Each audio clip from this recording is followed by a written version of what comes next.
That's great. Good morning, Year 9. I hope you can hear me. This is your first lesson today. I'd like you to go and get your copybooks and your library books that you got from the library, along with another book, which I'll hold up for you now, which is the Workshop Vocabulary. Okay, can you see that? Can you go and get that book, please? If you think I'm going too fast or you don't understand something at any time, you can stop this video. You can pause, rewind it. So that's good, isn't it? So don't worry about anything. So you need that book. You need your library book. You also need your copybooks, please. And when you've got your copybooks, I'd like you to put today's date. Okay, which today, while I'm recording this, is 24th of March 2020. I'm going to teach you, or we're going to review, you may have done these things before, two main things, two main topics. So in this book, I'm going back to this book again, okay, you will need to turn to pages 38 and 39, which is here. Okay? And we're going to be looking at some synonyms, firstly, and I'm going to show you how to look up the meanings of these synonyms. I'm going to check with you the pronunciation, and in the blanks here, you see that? You're going to, this is page 38, you're going to check on Google for the definition of, or the word meanings of these synonyms here. And you're going to put the meanings here in the blank spaces, okay? So let's begin. So if you've got your copybooks open, I'm going to teach you just a quick new thing here. I'd like you to put in your copybook an acronym .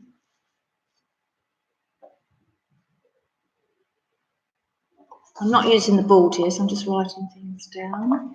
I'd like you to put an acronym, and the acronym is, I'll hold it up, it's WALT, and there's a little picture there of a man with a hat on called Walt, which is WALT, okay?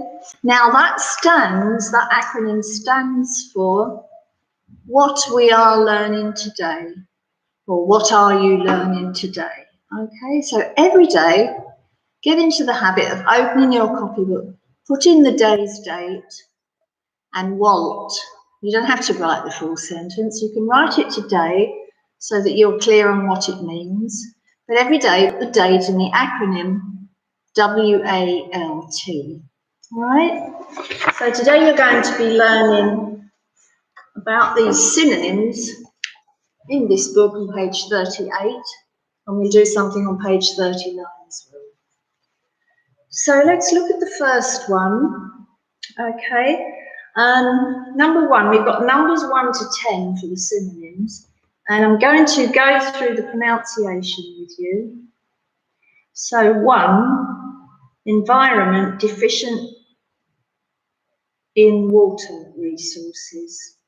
So you've got the word deficient, okay?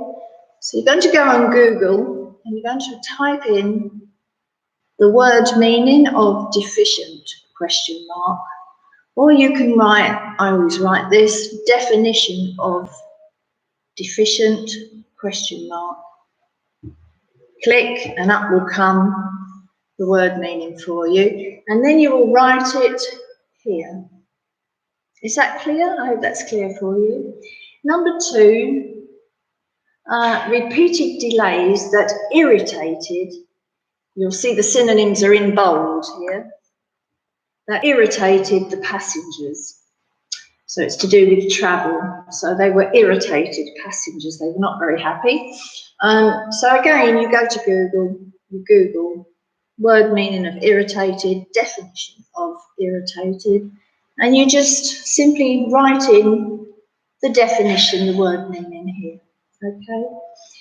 Number 3, provoke. We've got the synonym provoke. So do you remember what synonyms are actually? I'm sure you know that synonyms are similar words. For example, beautiful, pretty, that sort of thing, okay? Attractive, good looking, it all means the same thing, and they're all synonyms, aren't they? So you're looking for similar words. Number 3, seems determined to provoke an argument. Number 4, doled out tour tickets to each member of the cast. Number 5, accumulated a huge collection of folk art. So somebody likes art, they accumulated a very big collection of art. Number 6, submit to the terms of the treaty. So in bold you see submit to.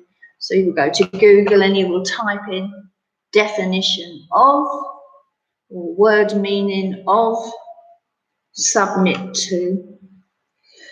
Number 7, arrived at consensus. So the word in bold is the synonym consensus on the course of action. And number 8, choose only the select few. The words in bold are select few for number 8. Number 9, bred to their endurance. So the word is endurance.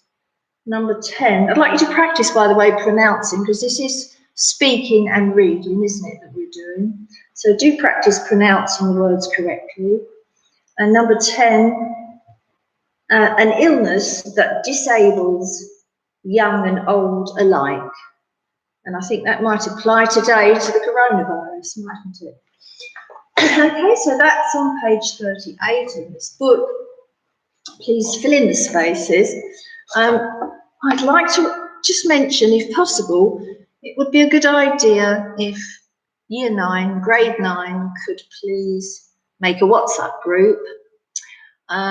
Just call it Year 9 English or something like that. Because if you do that, I can give you my phone number. Okay, I'll give it to you now. So my phone number is, you need to put the +20 to find a number on WhatsApp in my experience. So you put the +20 for the country code.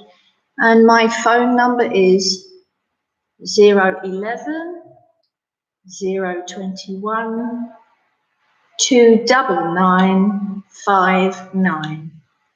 Okay, that's my number, and you can add me to your WhatsApp group where I can send you things when I have internet, between the hours of something like 9 to 5. If you contact me on WhatsApp at 3 o'clock in the morning, I will be asleep, so I won't answer you. But this will be useful for us, I think, to have a WhatsApp group for Grade 9 and add everybody. So you'll need to communicate with each other. And that way I can pass you things, you can pass me homework that you've done and stuff like that, okay? So I'd like to see that. Okay, so if you'd like to go on to the next page, you'll see antonyms. I don't know if you remember what antonyms are, but they are opposites, okay? Now I have a plan here, and I do have links to give you. What I'd like to do is to pass this to you in the WhatsApp group, if possible. So if you could Open a WhatsApp group for the year 9, that would be wonderful. So the antonyms on page 39, okay. Called in to suppress, that's number 1. So we've only got 1 to 5 antonyms at the top of the page here. Do you see them? I hope you're following with me, class. The antonyms, number 1, called in to suppress the protesters. So you will do exactly the same with the antonyms as you just did with the synonyms, okay? You've got blank spaces, 5 blank spaces. So you go 1 to 5. The first one is suppress, it's in bold. You'll take this word and you'll Google the definition of, or the word meaning. And in this case, though, it's slightly different. You want to know the opposite. So instead of just putting definition of, or word meaning of, you're going to write what is the opposite meaning of suppress, or the verb to suppress, okay? Because antonyms are opposites, aren't they?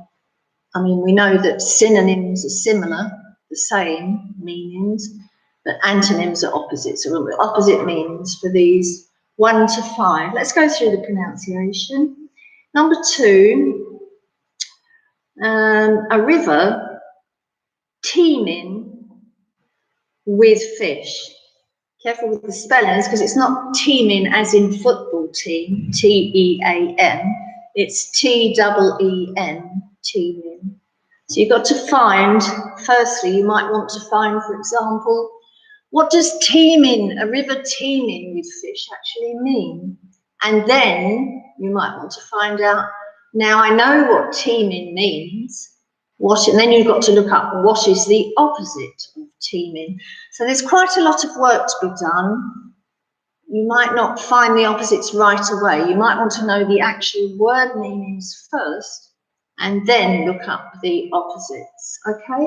Let's look at number 2. Oh, sorry, that is number 2. Number 3, left at the army, restored, okay? So left the army, restored. So the army, maybe the army wasn't in good shape, maybe there weren't many soldiers, and they restored. If you don't know what restored means, you've got to go and look it up on Google, the word meaning or the definition of restored. Once you've written that down, then underneath that you can write down the antonym, the opposite meaning, and again you can look up the opposite of restored. So I hope that's clear to you. Number 4, arrested for disobeying the law. The antonym is in bold, it's disobeying, okay, and that's number 4. You want to look up what does disobeying mean, what's the definition of that word in Google, and then you want to write it down, and underneath that you can write down the antonym, which is the opposite, and you'll need to look that up too.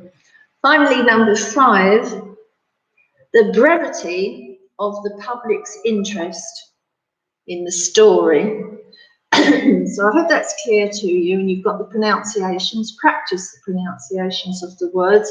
Get to know the word meanings and the opposites for the antonyms, and the similar meanings, same words, similar words for the synonyms. Now, you already know what the acronym is because you wrote the word WALT, and you will write that every day.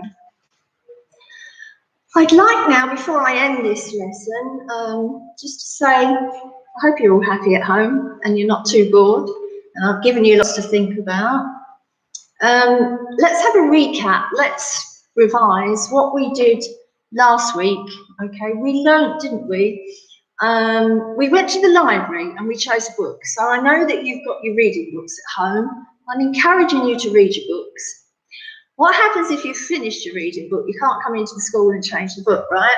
So then I suggest you read a book in English that you've got at home. You start on another book, but I'd like you to note down in your copybook if you finished your book and the date that you finished your book.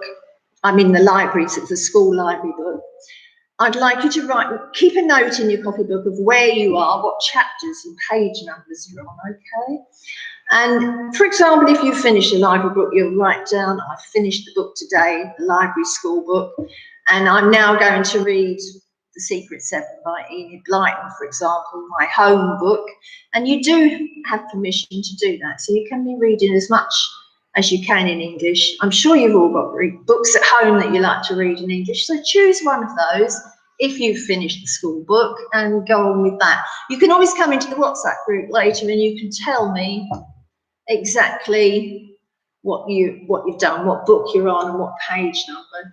And we then did some study skills, didn't we? So we did mind mapping. So, for example, I asked you to read the first chapter, and then I asked you in your copybook to make a mind map, didn't I? To tell me, for example, you put a circle in the middle, and you put in the circle the title of the book. And then you put another circle and you put characters' names, you put characters' personalities, it's up to you. And everybody's mind map can be different. There's no right or wrong way of doing mind maps, and they're very fun to do, so that's good, isn't it? And they help you to remember things. And then you're going to put the plot or the storyline in another circle. And I'd like you to do this for each chapter you read. Finally, you put a circle or two or more. Make it big or small, this mind map, and you put what you find interesting about the book and what sort of things you'd like to talk about if asked to talk about the chapter. Okay, so I'd like you to do that because we did that in the lesson last week, so don't forget your study skills and mind mapping. Okay, I think that's everything. And as I say, continue with your reading books. Go on to a new reading book, a home book, if you wish, if you finish the library book for the school, okay? I'm sure you'll get a chance to return that sooner or later. I've got it written down which book you've got and who you are, so don't worry about that. And when you've opened your WhatsApp group, please add my number. Come to me on and let me join in your WhatsApp group so that I can send you homework. I've got links and things I can send you, okay? I probably could send them here, but I've got to work out how to do it because I've never done this before. But I hope that's all very clear to you, what you're going to do for today's lesson, okay? And thank you for watching, students, and I hope you're having a great time at home. Bye.